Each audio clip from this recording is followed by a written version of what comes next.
কই গো ছোট্ট বন্ধুরা, তোমাদের গল্পমনি তো চলে এলো। তা কেমন লাগছে তোমাদের গল্প সে কথা কমেন্টে জানাও।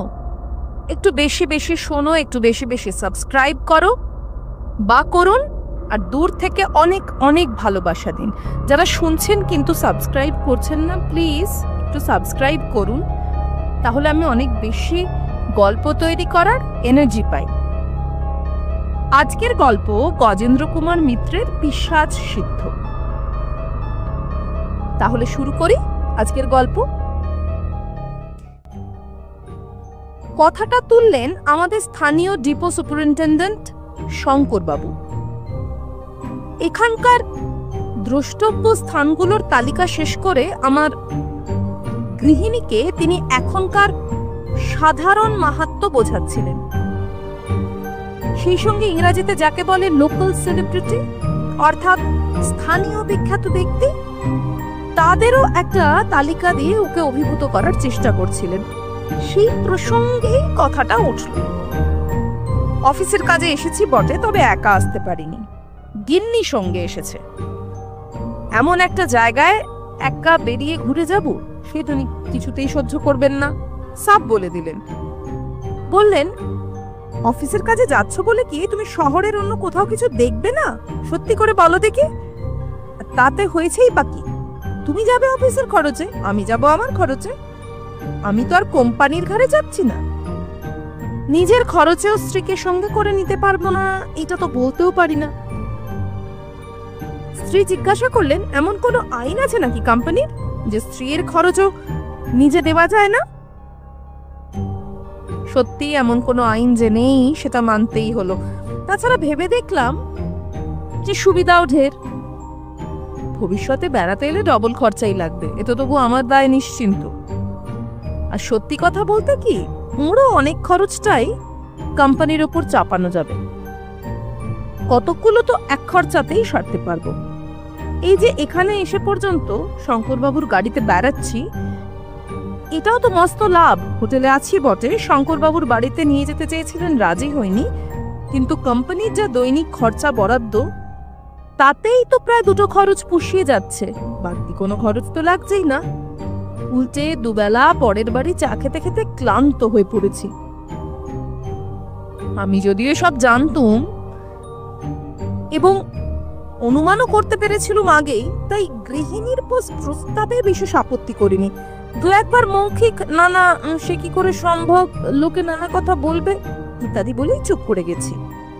আর কাজটা বরং ভালোই করেছি, সেটা তো এখানে পর্যন্ত ভালো করে বুঝিয়ে দিচ্ছেন এরা, মানে শঙ্কর বাবুরা আর কি। মোটামুটি ঘোরা হয়ে গেছে অনেকটাই। শঙ্কর বাবুই হেফাজত করছেন সব, গাড়ি নৌকা যা কিছু ব্যবস্থা করার সব করেছেন, এবং বলা বাহুল্য এক পয়সা খরচ নিচ্ছেন না। এখন তাই স্থান বাদ দিয়ে স্থানের অধিবাসীদের কথা উঠেছে। বিস্তৃত তালিকা দিচ্ছিলেন শঙ্করবাবু। অমুক মহামহোপাধ্যায় পণ্ডিত, অমুক বিখ্যাত ঐতিহাসিক, অমুক শতাধিক বর্ষীয় সমাজসেবী ইত্যাদি। খানিকটা পর্যন্ত মন দিয়ে শুনল বেলা। তারপর একটু অসহিষ্ণু ভাবেই বলে উঠল, ওসব শুনে কি করবো বলুন? আমি মুখ্য মানুষ, ওদের সঙ্গে গিয়ে তো একটা কথাও বলতে পারবো না, শুধু হাঁ করে মজা দেখার মতন দেখতে গিয়ে কি লাভ? মিথ্যে ওদের সময় নষ্ট করা। কিন্তু শঙ্করবাবু দম্বার পাত্র নন। তিনি বরং আরো উৎসাহের সঙ্গে বললেন, তবে চলুন নরেশ সান্ডেলের কাছে হাত দেখিয়ে আসবেন। অত বড় জ্যোতিষী সারা উত্তর ভারতে নাকি একটিও নেই। কাশ্মীর থেকে রাজপুতানা বড় বড় জ্যোতিষীরা ছুটে আসেন, রাজা মহারাজারা জোর হস্ত। দেখুন, এই সুযোগ ছাড়বেন না। এইবার বেলা শুধু উৎসাহিত নয়, যাকে বলে রীতিমতো উত্তেজিত হয়ে উঠল। এ পর্যন্ত অন্তত 25-30 জন জ্যোতিষীকে হাত দেখিয়েছে সে। চিঠি লিখে ভিপি ডাকে বর্ষফল আনিয়েছে, কোনোটাই পুরো মেলেনি। তবু ওর উৎসাহ তেমনি অদম্যই আছে। সে আগ্রহে বলে উঠল, সেই ভালো, আজই বরং চলো তার কাছে। কত ফি ওর? খুব বেশি হবে না তো? না না, ফি ওর যতই হোক, আমাকে খুব স্নেহ করেন। আমার সঙ্গে কেউ গেলে ফি নিতেই চান না বড় একটা। সে যা হয় আপনি প্রণামী বলে দেবেন, তবে আজ যাওয়া যাবে কিনা বলতে পারছি না। বড়ই মুডি লোক, মুড না এলে যতই টাকা দিন কাজ করতে চাইবেন না। এক এক দিন এক এক রকম মেজাজে থাকেন, বিশেষত সন্ধ্যের পর প্রবেশ নিষেধ। নিজে বেরোন, কোন কোন দিন রাস্তায় রাস্তায় ঘোরেন, নয়তো ঘাটে গিয়েও বসেন, কিন্তু বাড়িতে কাউকে ঢুকতে দেন না। বোধ করি ওর এই আপাত দুর্গেয় স্বভাবের কথা শুনে বেলার ভক্তি আরো বেড়ে গেল। সে প্রায় শঙ্করবাবুর কথার মধ্যেই বাধা দিয়ে বলে উঠল, তা এখন একটা ফোন করে দেখুন না, আজ বিকেলে দেখা করতে রাজি হন কিনা। নাকি ওর ফোন নেই? এখানে তো দেখছি টেলিফোন জিনিসটা এখনো দুর্লভ। না তা নয়, মানে টেলিফোনটা খুব চালু হয়নি ঠিকই, কিন্তু ওর তো সব হাতের মুঠোয়। সেই যুদ্ধের মধ্যেই উনি টেলিফোন পেয়েছেন। তাহলে এখান থেকে একটা টেলিফোন করে দেখুন না, সামনের দিকে ঝুঁকে পড়ে অনুনয়ের সুরেই বলল বেলা। দেখি। উত্তেজনায় আগ্রহে বেলার চোখগুলো জ্বলছে। ততক্ষণে কিন্তু আমার মনে একটা খটকা লেগেছে। কি নাম যেন বললেন শঙ্করবাবু? নরেশ সান্যাল না কিরকম? কি নাম? কিরকম দেখতে বলুন তো? কেন, তুমি চেনো নাকি ও নামের কাউকে? শঙ্করবাবু উত্তর দেওয়ার আগেই বেলা পাল্টা প্রশ্ন করে বসে। চিনতুম, তা সেই কিনা? কিরকম দেখতে ছিলেন তা তো জানি না, শঙ্করবাবু বলেন। আমি যতদিন ধরে দেখছি রোগা, লম্বা, এক মুখ গোঁফদাড়ি, অত্যন্ত নোংরা লোক। তা কিন্তু আগে থাকতেই বলে রাখছি। নোংরা? তাহলে সে নয়। আমাদের সঙ্গে কলেজে একজন নরেশ সান্যাল পড়তো, আমার চেয়ে বয়সে ঢের বড় ছিল বেশি। সংস্কৃতে 4টে পাশ করে কলেজে এসেছিল পড়তে। একই সঙ্গে বিয়ে পাশ করি আমরা। আমি তারপর MA লতে ভর্তি হলাম, আর নরেশ গেল স্কুল মাস্টারি করতে। বেশ ভালো একটা স্কুলে কাজ পেয়েছিল, হেড পণ্ডিতে। তারপর শুনলাম জ্যোতিষ পড়ছে। একদিন হঠাৎ পথে দেখা হচ্ছিল।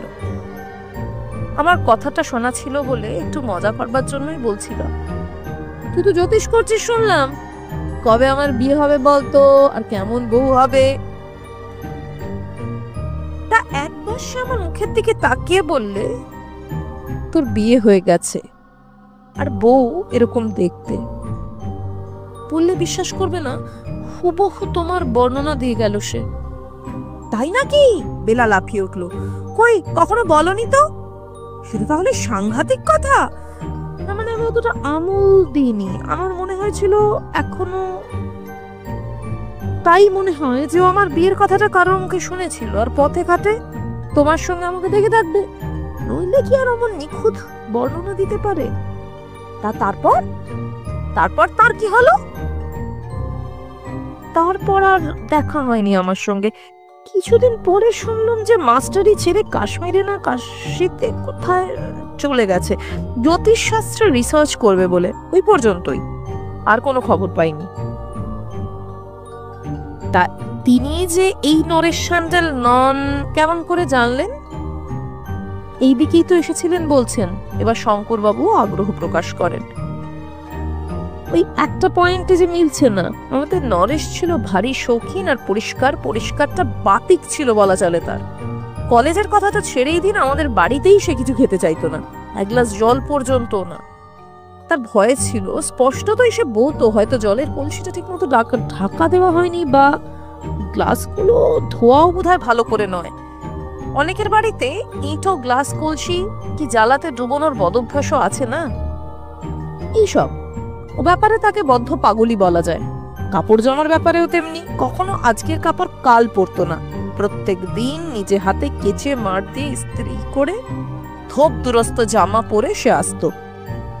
আমরা কত ঠাট্টাই যে করেছি তাকে, যে এত খুঁতখুঁতে ধরনের পরিষ্কার, সে কি কখনো এমন নোংরা হতে পারে?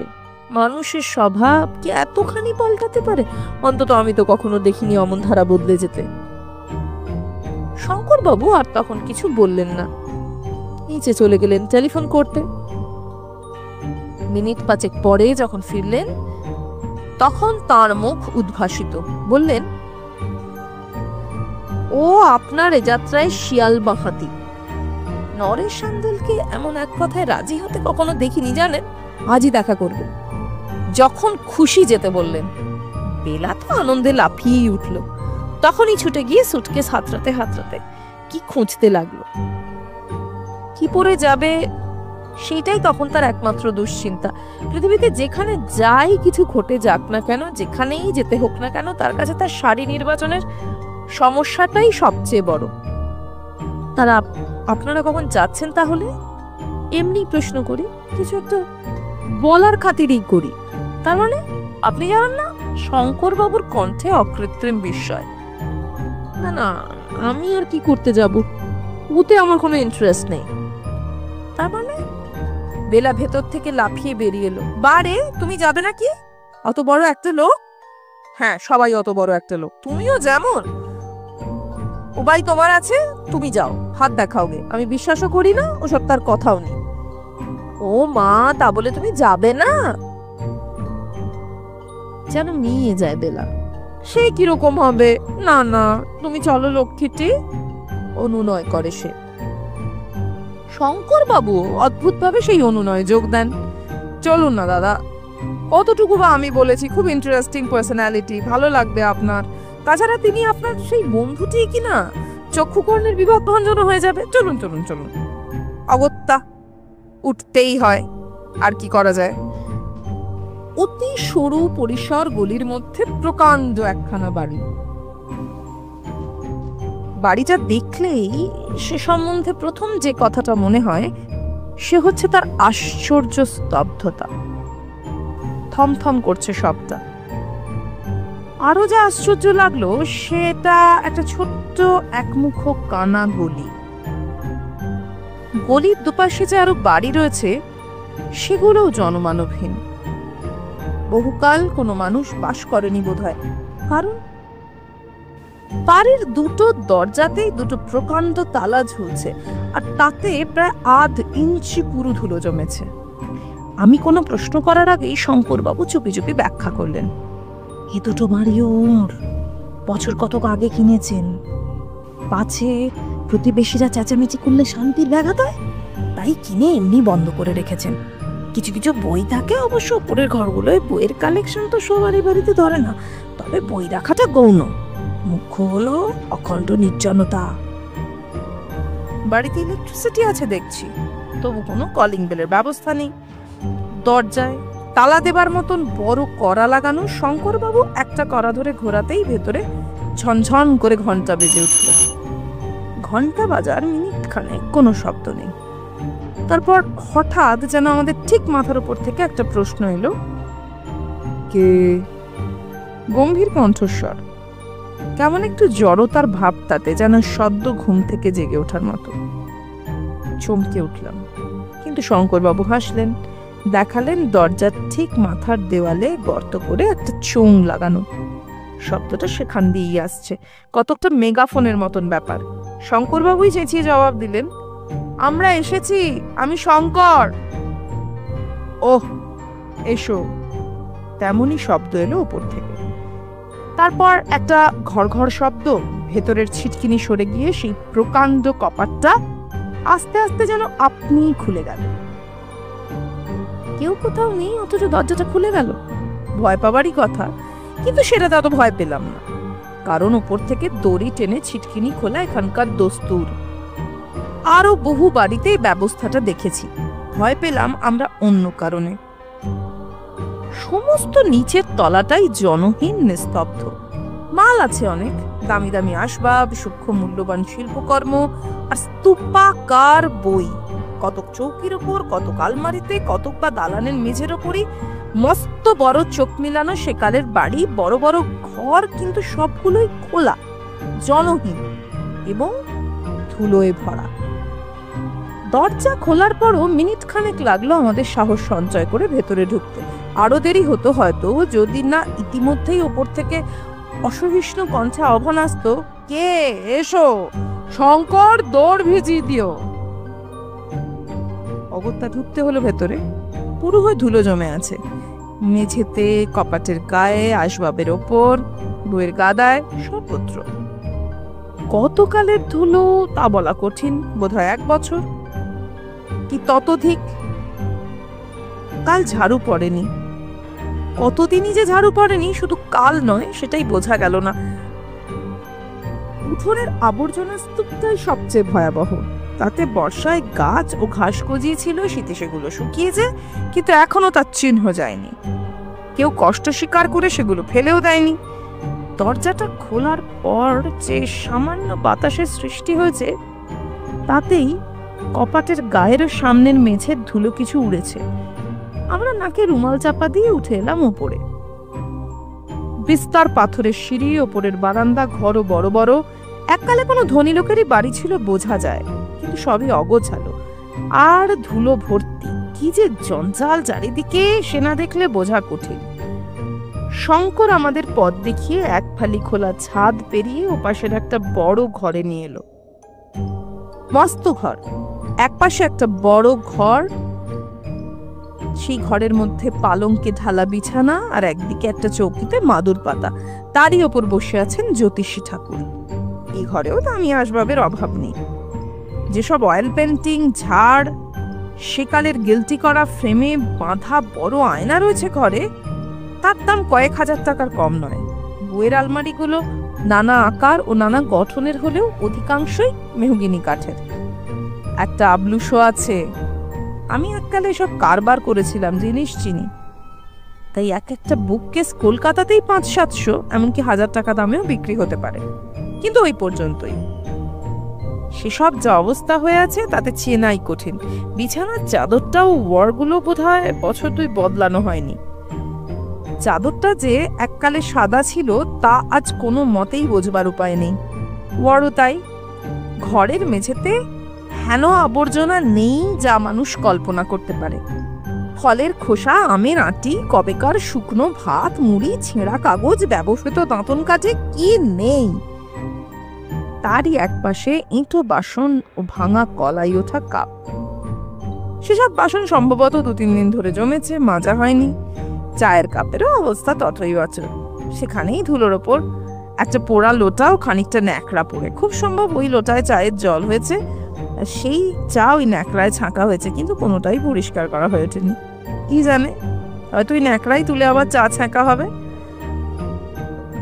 কিন্তু সে যাই হোক, ঘরে এত দুর্গন্ধ কেন? শুধু ময়লা বিছানার জন্যে? এত দুর্গন্ধ যে ঢোকা মাত্র গা গুলিয়ে উঠল। অতি কষ্টে যদি বা বমি সামলে নিলাম, মাথা ধরে উঠলো সঙ্গে সঙ্গে। বেলার দিকে তাকিয়ে দেখলাম তারও মুখ বিবর্ণ হয়ে উঠেছে। এই ফাল্গুনের বিকেলেই ঘাম দেখা দিয়েছে তার কপালে, তবুও খুব সামলে আছে। বোধহয় এত বড় জ্যোতিষীকে দিয়ে হাত দেখাবার আগ্রহে উৎসাহী। অন্য সব দিকে মনের চোখ বুঝতে পেরেছে, কি জানি অস্বাভাবিক পরিবেশেই হয়তো আরো শ্রদ্ধা বেড়ে গেছে তার। চৌকির সামনে একটা কাঠের বেঞ্চি পাতা। আমরা ঘরে ঢুকতেই লোকটা ইঙ্গিতে হাত নেড়ে সেই দিকটা দেখিয়ে দিয়েছিলেন। ভাগ্যে এটা ছিল ঘরের মধ্যে। বোধহয় ওই বস্তুটাতেই শুধু ধুলো নেই, সম্ভবত ক্রমাগত মক্কেলরা বসার জন্যই। চৌকির ওপর যে মাদুর পাতা, তেলে ধুলোয় ময়লাতে ছিট পড়ে তার কোনো রকম মাদুরত্ব নেই, সব সমতল হয়ে গেছে। চৌকির ওপর যে মানুষটা বসে, তার মুখ চোখ দরজার কাছ থেকে কিচ্ছু ঠাওর করা হলো না, কারণ ঘরে আলোর একান্ত অভাব। যে একমাত্র জালনা দিয়ে এখন আলো আসতে পারত, অর্থাৎ পশ্চিম দিকের, সেটাই ইঁটে বন্ধ করা। আলো আসবার পথ এই একমাত্র দরজা, যেখানে আমরা ঢুকলাম, এবং আরেকটা ঘুলঘুলির মতন ফাঁকা অংশ। দেখতে না পেলেও ওই লোকটাই যে জ্যোতিষী তা অনুমানে বুঝলাম। চৌকির ওপর দুদিকে রাশি রাশি খেরো বাঁধা পুঁতি এবং মোটা মোটা বই। সামনে একটা মূল্যবান বড় লেন্স, একটা টর্চও আছে দেখলাম, বোধহয় হাত দেখার জন্য। এছাড়া কতগুলো খাতা, দোয়াত, কলম ও হলদে তুলোটের কাগজ, কতগুলো ঠিকুজি কুষ্টির মতন, হয়তো ঠিকুজি কুষ্টি হবে। আমরা তাকে দেখতে না পেলেও তিনি আমাদের দেখতে পাচ্ছিলেন নিশ্চয়ই। আমরা মিনিট খানেক দরজার কাছে থেমে নিজেদের একটু সামলে নিয়ে শঙ্করবাবুর পিছু পিছু সেই অদ্বিতীয় বেঞ্চিটার দিকে এগিয়ে যাচ্ছি। আগে শুনেছিলাম যেরকম গম্ভীর অথচ ঈষৎ একটু কৌতুক মেশানো কণ্ঠে সম্ভাষণ এলো। তারপর, চক্রপাণি, খুঁজে বার করেছো তাহলে? আর একবার চমকে লাফিয়ে উঠলাম। নিজের অজ্ঞাতসারেই বেরিয়ে গেল মুখ দিয়ে। আরে নরেশ, তুই? না, ভুল হবার কোনো কারণ নেই। আমার নাম মুরারি, কিন্তু নরেশ কখনো আমায় মুরারি বলে ডাকলো না। কখনো বলতো চক্রপাণি, কখনো বলতো বংশীধারী, খুব ভালো মেজাজে থাকলে ডাকতো ব্রজবল্লভ বলে। আজও সে কথা ভোলেনি তাহলে নরেশ। সে আমাকে আর বিস্ময় প্রকাশ করার অবকাশ না দিয়ে হেসে বললে, হ্যাঁ গো ব্রজবল্লভ, আমি সেই অধম দিনাতি দিন। এসো এসো। ইটি দেখছি তোমার সেই বউ, যার রূপ বর্ণনা শুনে তুমি ভেবেছিলে যে আমি ওকে আড়াল থেকে দেখেছি, কিন্তু সত্যিই বলছি প্রথম দেখছি আমি ওকে। আসুন বৌমা, বসুন। আমি চক্রপাণির চেয়ে ঢের অন্তত বছর 10 বড়, কাজেই বৌমা বললাম। যদিও ছোকরা আমাকে বারবার তুই তোকারি করে আমার সম্মানহানি করে। শঙ্কর যেন পাথর হয়ে গিয়েছিল। এই জ্যোতিষীকে এমন ধারা লঘু হাস্য পরিহাস করতে কখনো শুনিনি বোধহয় এর আগে। পাথর হয়ে গিয়েছিলাম আমিও, তবে সে অন্য কারণে। আমি পাথর হয়ে গিয়েছিলাম কাছে এসে ওকে দেখে। এ কি সেই নরেশ? সেই সুরেশ শৌখিন সদা পরিচ্ছন্ন বিলাসী নরেশ, খোঁচা খোঁচা দাড়ি গোঁফে মুখ আচ্ছন্ন। তাহলে আজকে এই অবধি থাক। পরের দিনের গল্প আবার আমরা নিশ্চয়ই শুনব। আজকের পর্বটা এখানেই শেষ করলাম। এই একই গল্প আমরা পরের দিন শুনব। ওহো, তোমাদের তো ডায়েটের একটা টিপস দেওয়া হলো না। এই শীতকালে তোমরা নিশ্চয়ই কমলালেবু খাচ্ছ সবাই, আর কমলালেবুর গায়ের ওই সাদা সাদা খোসার মতন ছোট ছোট যে সুতোর মতন অংশগুলো থাকে ওগুলো ছাড়িয়ে নিয়ে খাচ্ছ। প্লিজ ওগুলো ছাড়িয়ে ফেলে দিও না। ওগুলো প্রচুর অ্যান্টিঅক্সিডেন্ট থাকে, স্কিন আর চুলের জন্য ভীষণ ভালো, লাঙের জন্য, অ্যালার্জিও কমায়। তাই কমলালেবুর সাদাটাও খেও, সরু সরু সুতোর মতন অংশটা। তাহলে দেখা হচ্ছে সামনের রবিবার একই গল্পের এই পিশাচ সিদ্ধের পর্ব 2 নিয়ে। আজকে পর্ব 1 এই অবধিই থাকলো। আজ তবে গল্পমনির ছুটি, আসি তবে, টাটা।